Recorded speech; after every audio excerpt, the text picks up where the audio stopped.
The Pythagorean philosopher Plato hinted enigmatically that there was a golden key that unified all of the mysteries of the universe.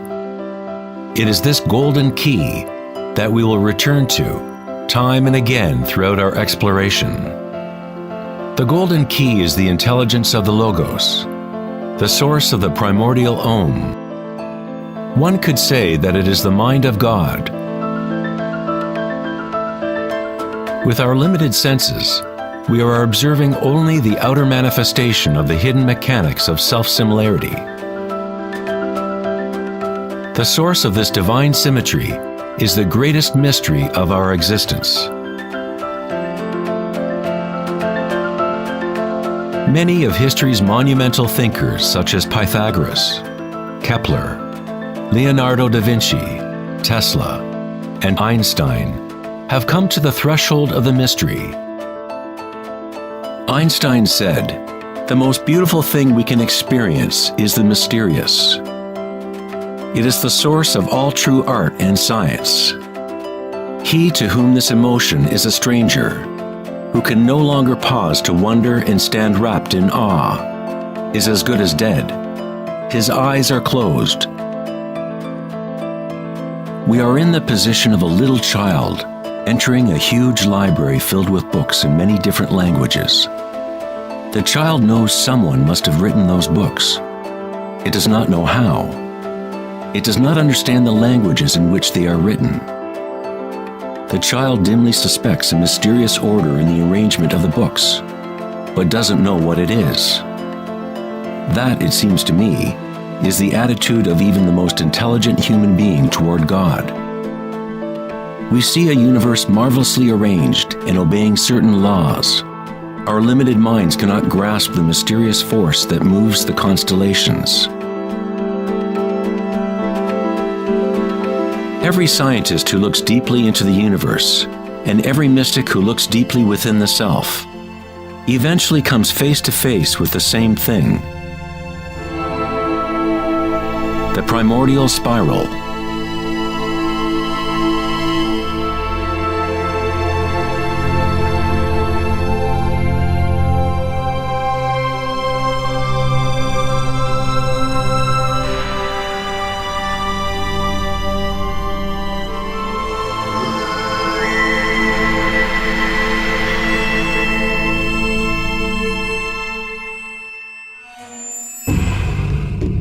A 1,000 years before the creation of the ancient observatory at Stonehenge, the spiral was a predominant symbol on Earth. Ancient spirals can be found in all parts of the globe.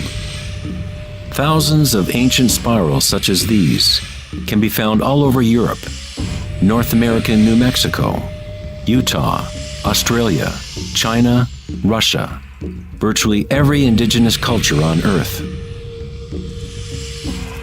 The ancient spirals symbolize growth, expansion, and cosmic energy embodied within the sun and the heavens. The spiral form is mirroring the macrocosm of the unfolding universe itself. In native traditions, the spiral was the energetic source, the primordial mother. The Neolithic spirals at Newgrange, Ireland date back 5,000 years.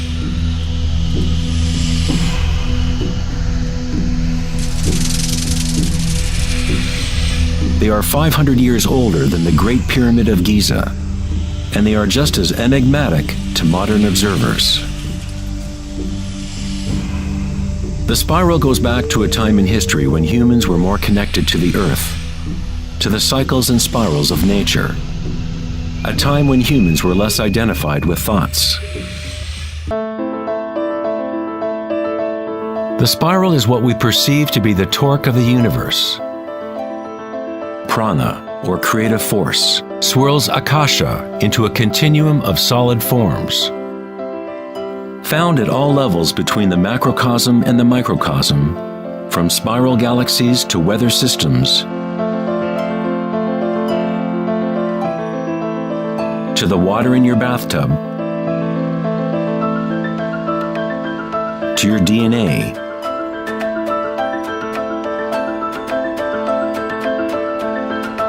to the direct experience of your own energy.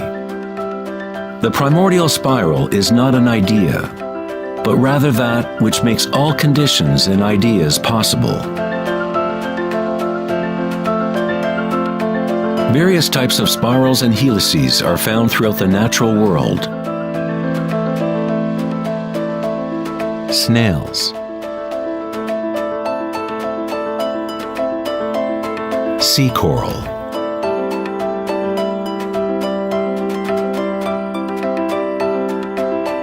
spiderwebs,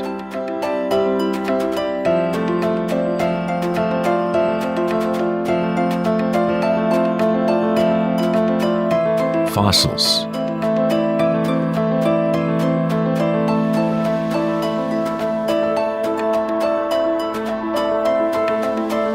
seahorses' tails,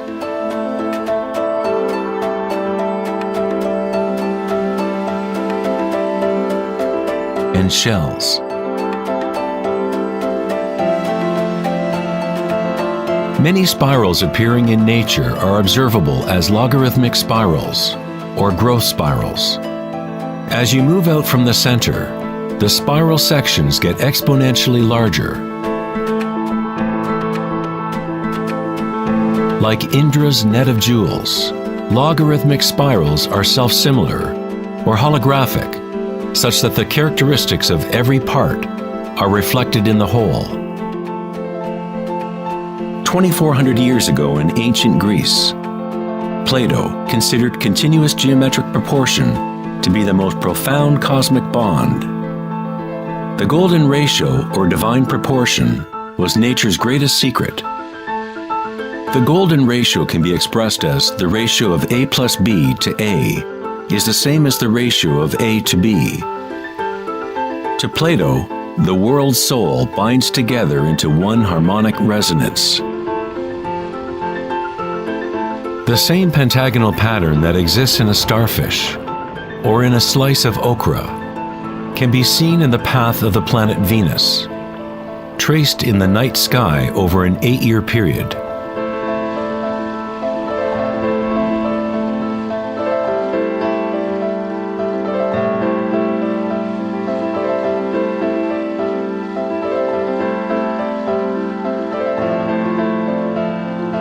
The intelligible world of forms above and the visible world of material objects below through this principle of geometric self-similarity.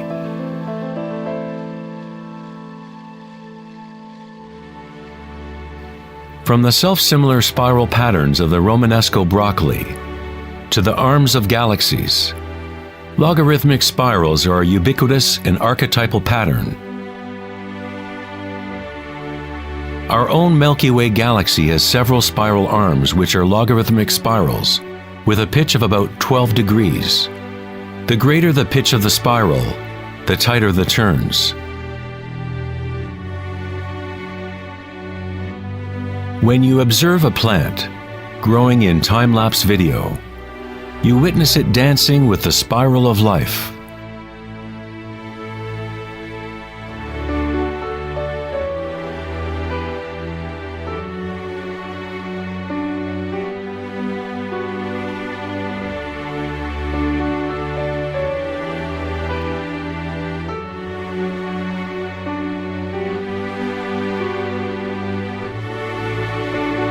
A golden spiral is a logarithmic spiral that grows outward by a factor of the golden ratio. The golden ratio is a special mathematical relationship that pops up over and over in nature. The pattern that is observable follows what is called the Fibonacci series, or Fibonacci sequence. The Fibonacci series unfolds such that each number is the sum of the previous two numbers. The German mathematician and astronomer Kepler discovered that self-similar spiral patterns are observable in the way leaves are arranged on stems of plants, or in the floret and petal arrangements of flowers. Leonardo da Vinci observed that the spacing of leaves was often in spiral patterns. These patterns are called phyllotaxis patterns, or leaf arrangement patterns.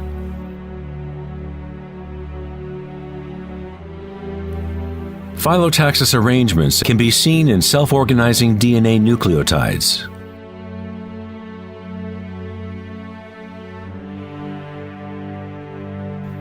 And in everything from the family trees of reproducing rabbits to pine cones, cacti, to snowflakes, and in simple organisms such as diatoms. Diatoms are one of the most common types of phytoplankton, single-celled organisms that provide food for countless species throughout the food chain.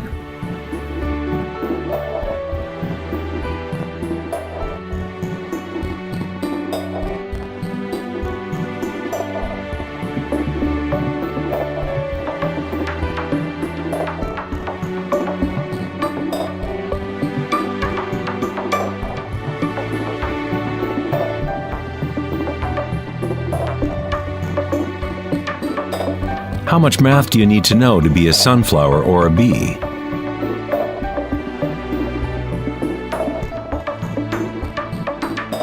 Nature doesn't consult the physics department to grow broccoli. The structuring in nature happens automatically. Scientists in the field of nanotechnology use the term self-assembly to describe the way complexes are formed, such as in the initial hexagonal phase of DNA formation. In nanotechnology engineering, carbon nanotubes are comprised of a similar arrangement of materials. Nature does this type of geometry over and over, effortlessly, automatically, without a calculator. Nature is precise and extremely efficient. According to the famous architect and author Buckminster Fuller, these patterns are a function of time-space. DNA and honeycomb are the shape that they are for the same reason a bubble is round. It is the most efficient shape, requiring the least amount of energy. Space itself has shape and allows only certain configurations for matter, always defaulting to what is most efficient. These patterns are the strongest and most efficient way to build architectural structures, such as geodesic domes.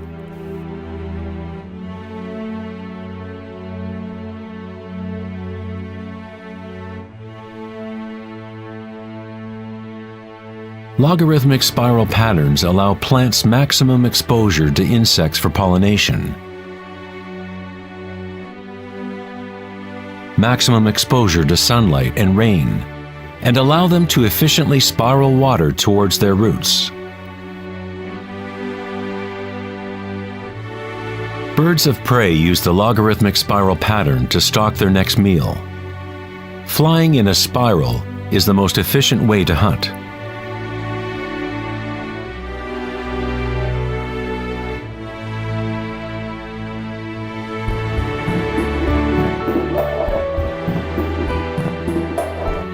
One's ability to see the spiral of life dancing akasha into material form is related to one's ability to see beauty and symmetry in nature.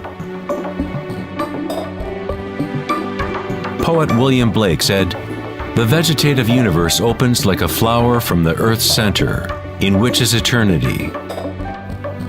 It expands from stars to the mundane shell, and there it meets eternity again, both within and without."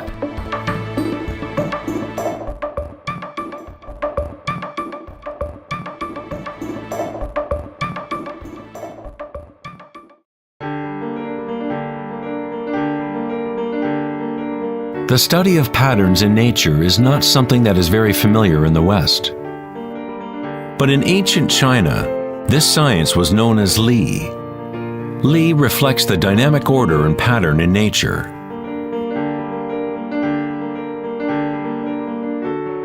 But it is not pattern thought of as something static, frozen, or unchanging, like a mosaic. It is dynamic pattern as embodied in all living things.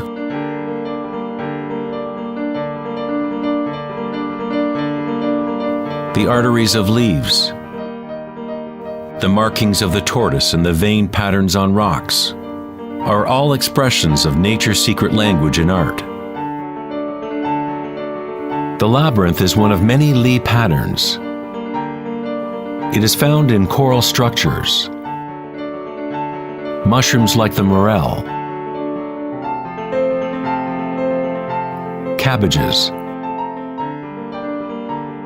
and in the human brain. The cellular pattern is another common form in nature. There are a myriad of different cellular structures, but all have a similar orderliness defined by their purpose and function.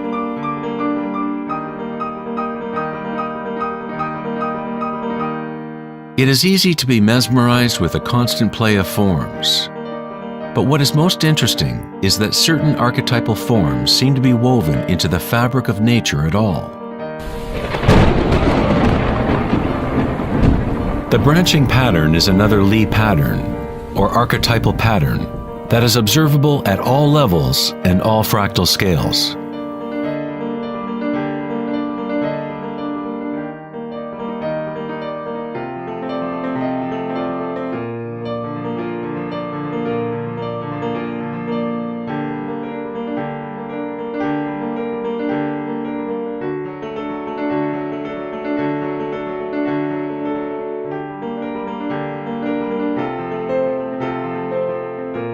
Take, for example, this incredible image of a supercomputer simulation known as the Millennium Run, showing the distribution of dark matter in the local universe. It was created by the Max Planck Society in Germany. Dark matter is essentially what we previously thought of as empty space. It is like an invisible nervous system that runs throughout the universe.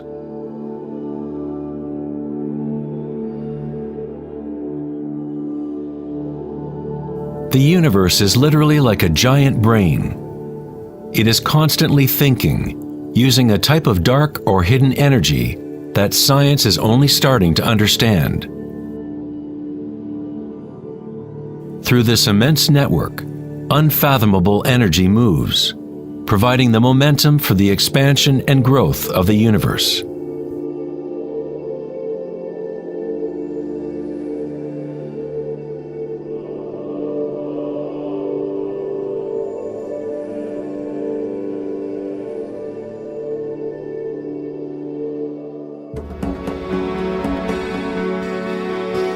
Nature creates branching patterns automatically when we set up the right conditions.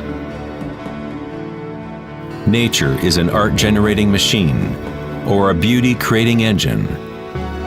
Here, electricity is being used to grow silver crystal branches. The footage is time-lapsed as they grow over several hours. The crystals form on the aluminum cathode as ions are electrodeposited from a silver nitrate solution. The formation is self-organizing. You are seeing artwork generated by nature itself. Johann Wolfgang von Goethe said, "Beauty is a manifestation of secret natural laws, which otherwise would have been hidden from us forever." In this sense, everything in nature is alive, self-organizing. When higher voltage is used, the fractal branching becomes even more obvious. This is happening in real time.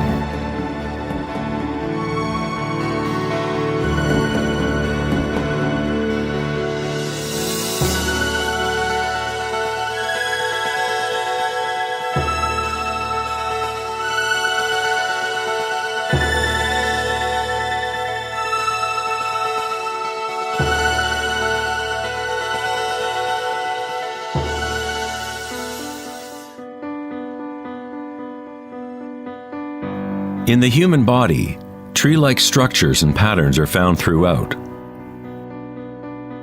There are, of course, the nervous systems that Western medicine knows about. But in Chinese, Ayurvedic, and Tibetan medicine, the energy meridians are a central component to understanding how the body functions. The nadis, or energy meridians, form tree-like structures. A post-mortem examination will not reveal the chakras or the nadis. But that does not mean they do not exist. You need to refine your tool that you use to look. You must first learn to quiet your own mind. Only then you will observe these things first within yourself. In electrical theory, the less resistance in a wire, the more easily it can carry energy. When you cultivate equanimity through meditation, it creates a state of non-resistance in your body. Prana, or chi, or inner energy, is simply your inner aliveness. What you feel when you bring your consciousness within the body. The subtle wires within your body that carry prana, the nadis, become able to move more and more pranic energy through the chakras. Your wiring becomes stronger as you use it, as you allow energy to flow. Wherever consciousness is placed, chi or energy will begin to flow and physical connections blossom. Within the brain and nervous system, physical wiring patterns become established by repetition. By continually placing your attention within and lowering resistance to the sensations you are experiencing, you increase your energetic capacity.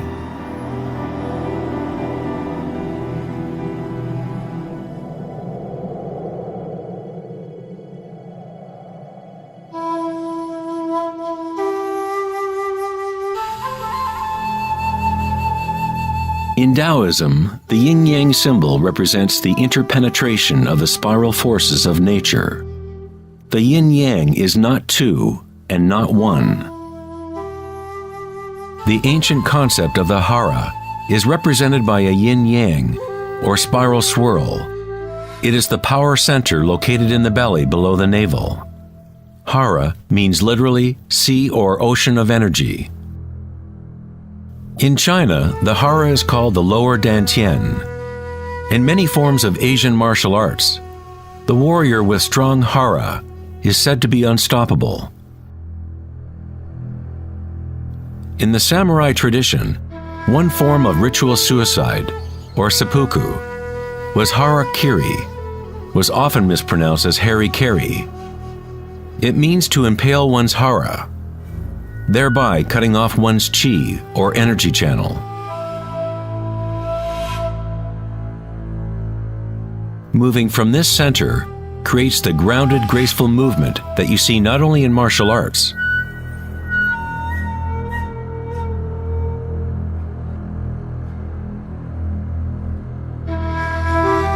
but in great golfers, belly dancers,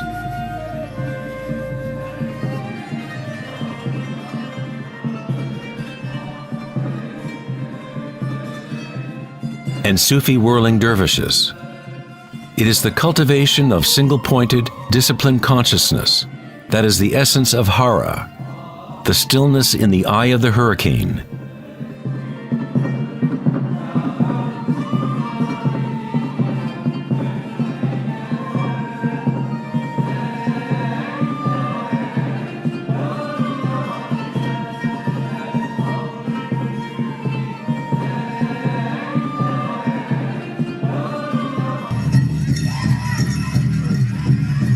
It is the gut instinct and connection to one's energy source.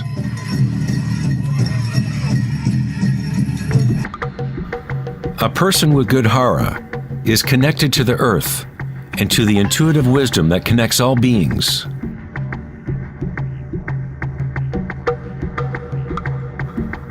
To think with your belly, hara dakanganase, is to tap into your inner wisdom.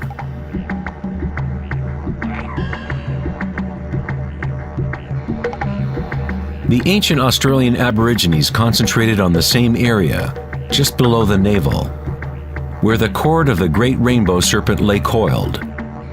Again, a representation of the evolutionary energy in humankind. It is no accident that it is in the hara where new life begins.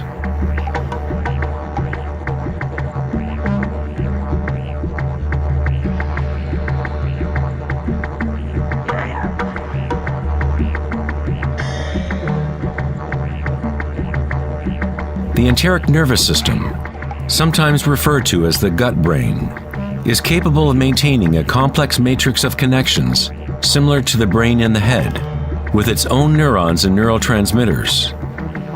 It can act autonomously, that is, with its own intelligence. You could say that the gut brain is a fractal version of the head brain, or perhaps the head brain is a fractal version of the gut brain. A healthy bear has strong hara. When a bear knows where to forage for herbs, it follows the movement of qi through its senses, centered in the hara or belly. This is the bear's connection to the dream lodge, the place in native traditions where all knowledge comes from, to the spiral of life.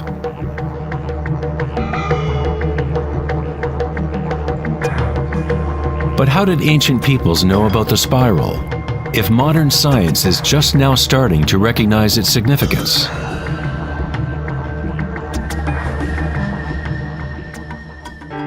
Ask the bees, for they have not forgotten how to love. Bees have a special connection to the source, as part of a symbiotic system, helping beauty and diversity to flourish. They are a bridge between the macrocosm and the microcosm. There is one heart that connects all, a hive mind, if you will. Like an open brain, the hive sends out its dreams into the world to be manifested.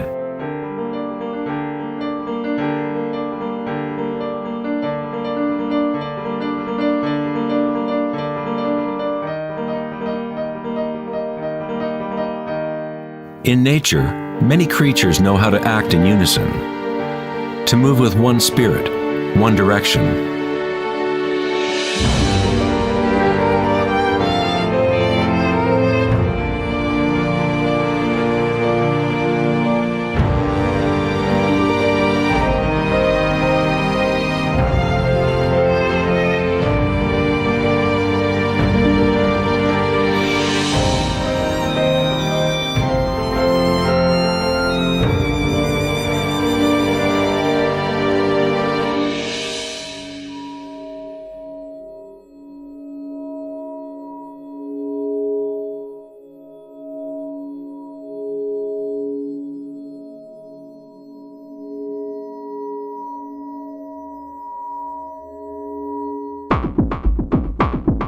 But not all benefit the other species around them. For example, the locust will devour everything in its path. A locust has no choice but to act like a locust. It will never make honey or pollinate plants the way a bee does. A locust's behavior is rigid, but a human is unique in that we can act like a bee or we can act like a locust. We are free to change and manipulate the patterns of how we interact with the world. We can exist symbiotically or as a parasite.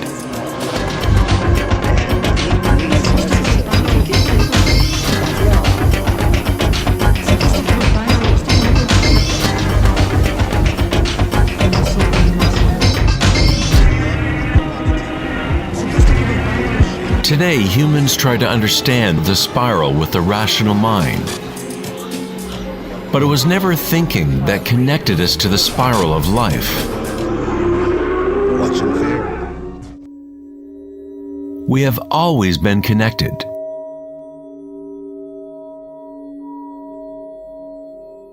Thinking has been what keeps us in the illusion of separateness, within our own identities. Thinking is the creation of separateness, the experience of limitation. The more we align with thought, the more removed we become from the source. Ancient cultures that were less thought-oriented aligned themselves with the spiral in a more direct and personal way than we do today. In ancient India, Kundalini is a representation of one's inner energy, which moves in snake-like or helix-like pattern up the spine. In the ancient yogic traditions of India, the inner worlds of people at that time were comparable to those of Hara-centered cultures. To balance the power of the spiral with the stillness of your witnessing consciousness is to align with your full evolutionary potential, to blossom into the unique multifaceted being you were designed to be. Ida, the feminine or moon channel, is connected to the right brain, and Pingala, the masculine or sun channel, connected to the left brain. When these two channels are in balance, energy flows up a third channel, Sushumna, along the center of the spine, energizing the chakras and unlocking one's full evolutionary potential. The word chakra is an ancient Sanskrit word meaning energy wheel. Kundalini is nothing less than the primordial spiral that dances your human life into existence. It is a different order of energy than we normally understand, like a bridge from gross matter to the most subtle energies. You are that bridge. Kundalini is not energy that can be forced by will, effort, and friction. It is analogous to growing a flower. All we can do as good gardeners is prepare the soil in proper conditions and let nature take its course.